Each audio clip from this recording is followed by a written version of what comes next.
Well, as part of their efforts to prepare customers and communities for the growing threat of wildfires, Pacific Gas and Electric Company has launched a weather web page providing detailed localized forecasts.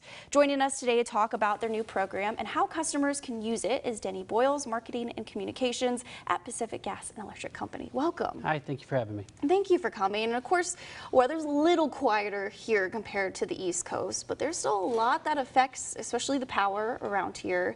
What inspired you guys to start up a website for this? Well, safety of the communities we serve and our customers has to be our top priority. So for years, we've been looking at our entire wildfire safety program, looking for ways to improve it, whether it's enhanced vegetation management programs or increasing the number of cameras that we have that can help spot fires, or things like this weather page, which is part of our public safety power shutoff program.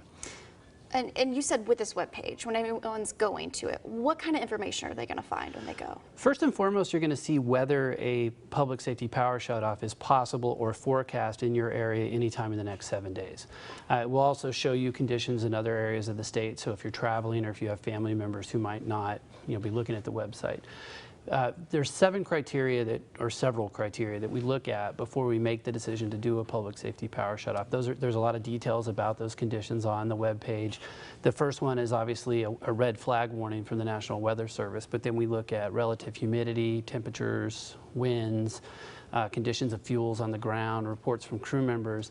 All that data goes through our Wildfire Safety Operations Center and feeds into this web page so that it helps us prepare and also can help our customers prepare. I mean, that's huge. That could save people a lot of time, money, any of that if they have a little heads up. And on that note, I mean, the one thing that we're still asking customers to do is to make sure that their contact information with us is up to date. If one of those public safety power shutoffs is forecast, we're going to start reaching out to customers who could be affected, and we want to make sure that we know how to get in touch with you. Just recently we did kind of a quick review and we found that we still have 150,000 customers who haven't updated their information, including about 11,000 in Fresno County alone. So we've been doing outreach again through the mail, through phone calls, to whatever number we have to make sure if it's still accurate. If we're not reaching anyone, we make a note, and it'll get to the point eventually where we will go home to home. We want to make sure, especially in high fire risk areas, that we have a way to get in touch with our customers. I mean, that's incredible. With as many customers as you guys have, that's an amazing thing to be that personalized, not localized with anything like that. I think with when it comes to wildfire, you have to. I mean, we know especially some at-risk customers who might have medically necessary equipment in their homes. They're going to need even more time to prepare if a power shutoff is possible.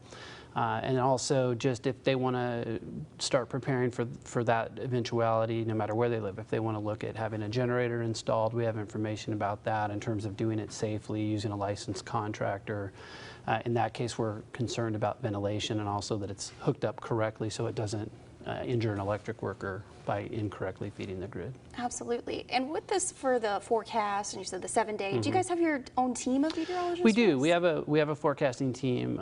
Traditionally, they've helped us look at the impact of weather on our electric system, whether it's going to be, the grid's going to be overloaded because we're going to have high temperatures, or if a storm is coming, they can help us predict impacts. For years, they've measured thousands of data points off every storm. Now it's much more electronic. We're installing weather stations throughout our service territory, over 300 so far, that give a very micro local forecast. They can measure the temperature, the wind speeds, the relative humidity. It helps feed that system even more. They're still doing the traditional measurements that they were doing before, but I would say that our forecasts are just going to continue to get better, and our customers can now take advantage of that. Absolutely. And you guys say you even use data from the GO satellite.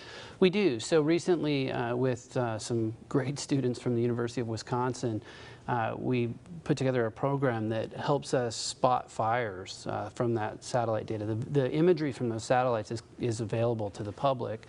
With some tweaks through programming, they were able to fine-tune it where it helps start fires. Or helps spot new fires. It's already spotted hundreds, and they're refining the program to make sure that it's you're not catching a bonfire or a backyard barbecue. But it's information that we can then share with public safety agencies. Every PG&E area has a liaison officer with CAL FIRE, for instance, and if we spot a fire in that area, we can reach out to them and make sure they're aware of it.